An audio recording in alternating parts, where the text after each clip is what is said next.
Modern society relies on a huge quantity of polymeric materials, spanning from those used in common products such as textile, packaging, household and automotive components, to those applied to more sophisticated uses in healthcare and electronics. Today, these polymers are still almost exclusively based on fossil resources.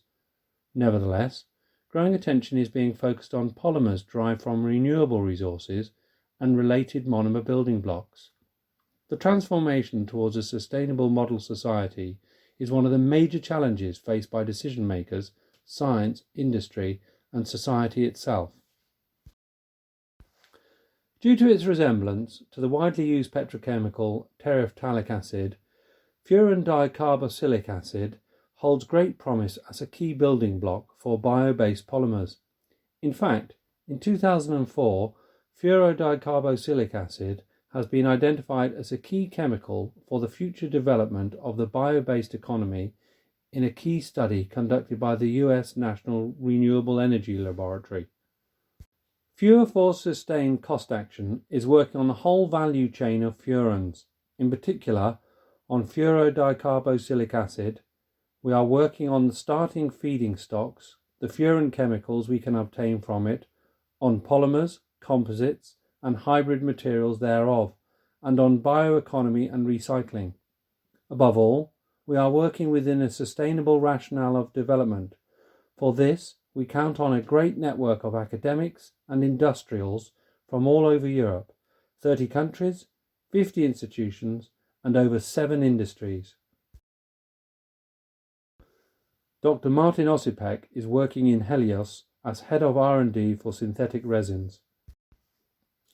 Martin, how do you see the potential of furanics in the coating industry?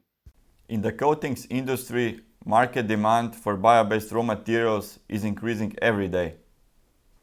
Like in packaging polymers, also in polyesters for coatings, furanic aromatic characters offer a good foundation to replace aromatic building blocks. While bio-based polyols are already on the market, an alternative to aromatic dicarboxylic acids, such as phthalic acids, remains a challenge. Currently, furan dicarboxylic acid, or FDCA, is the #1 substance to achieve 100% bio-based polyester resins and coatings. What are the main challenges for successful transfer from lab to market? We recognize 2 main challenges. Firstly, initial studies have shown that direct replacements or drop-in replacements are not possible. Therefore, standard polyester recipes need to be revised, adapted, and thoroughly validated. Secondly, economy of scale is limiting furanics to penetrate into industrial use today. The price is still about 100 times higher in comparison to standard monomers.